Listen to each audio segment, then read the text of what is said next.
Ayush Ved says, with Hyundai investing so much more in India, I had an odd question and I was looking if you guys have a take on it. Why is it that Hyundai and Kia are offering so many features? That's his adding lots of O's. Is it to possibly mask mediocre engineering in terms of engine gearboxes compared to Japanese or French German rivals? I see many people buying Hyundai Kia cars only for the features or interiors or it looks good factor, but the majority of cars are not GN-CAP rated. Or do we see any old Hyundai Kia cars with running over 2 lakh, 3 lakh kilometers like we see for Toyotas, Hyundais and Suzukis? Am I overthinking this when I'm looking for a no-nonsense family car? Uh, you may be overthinking it. I think it was in the last Ask MotorInc, in which we had somebody asking about a replacement for a Creta diesel that they've had for 1,10,000 kilometers. I said it's a workhorse. So I think there are certain myths that, and it's fine because there was a time when Hyundais didn't age well. There was a time when their cabins felt tacky. There was a time when they were not engineered well enough. But that's the thing about legacy. The legacy to shake off when it is bad takes time. When it is good, it stays with you also, and it slowly peters off when you stop doing things well, right? Correct? So it just takes time. So if you think about the cars that you're seeing today from Hyundai, I do not think that they're poorly engineered, right? They have played the features game, and admittedly they were the ones who played it the hardest when this whole game started off. But today they're actually one of the if you when we talk about the EVs, they seem like the ones that are doing the are a little bit more calm on that front. So things change. Also, the multi-lakh kilometer cars typically are taxis Mm. and not so much personal cars.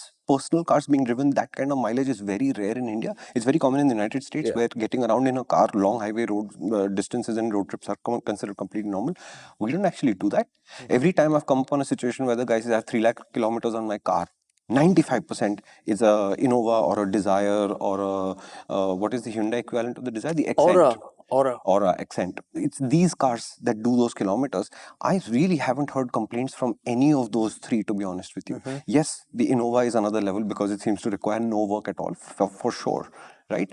But I can't remember the last time somebody came to me and said, no, I put 2 lakh rupees on that, 2 lakh kilometers on that car, and my God, I struggled so much Yeah. to get there. Because that's a very valid point. Look at the number of auras that are in the fleet business now. It's crazy Yeah. because as many as like Desire used to own that space, but now you have as many auras coming in. Like you think about it, when was the last time you got into a car? That day when Santosh left, Hmm. it was Kia. an yeah, It was a Carens. no, no, the cab that came, that was the aura. Ah, that was an Aura, That right? was an From aura. here. Yeah. No, in the night, the car that came was a Kia.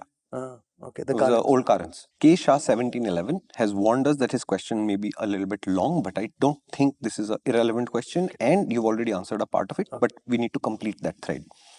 Is the brand Hyundai maturing? Hyundai? Would you prefer?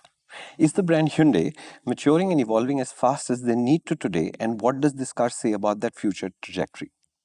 To him, the interiors and feature mix of Hyundai cars represent premiumness derived not from just wow factor, but from sophistication and intuitive design. However, their external designs have always been over the top that seem so disconnected from the experience they're trying to sell on the inside.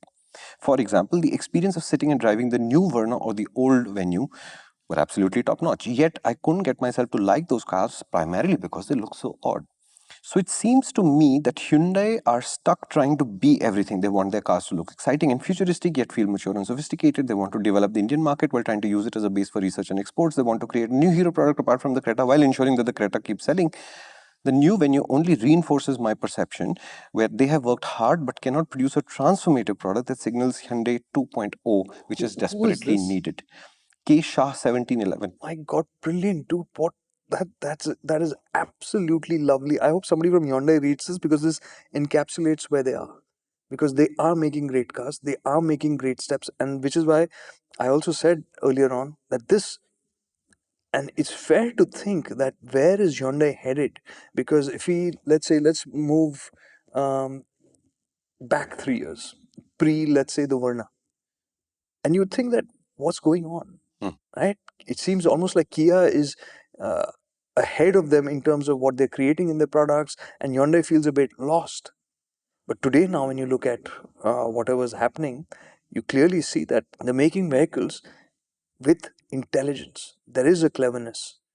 And what it's pointing at is definitely saying, let's see what comes next. It'll be worth waiting for. Okay, so here's a perspective which is exactly the opposite of what we've heard so far. Akhil Ravi. Why did they make it striking or make it look too busy as if the designer's KPI or increment was based on the number of lines and acute angles? When the previous generation had a more non offensive, more mature design? Or am I just getting old? This is a really interesting point that he's bringing up. And it's a very interesting conversation, even from the brand standpoint, right? It's a, I mean, think about it this way, it's a reflection of who we are as a society as well. Hmm.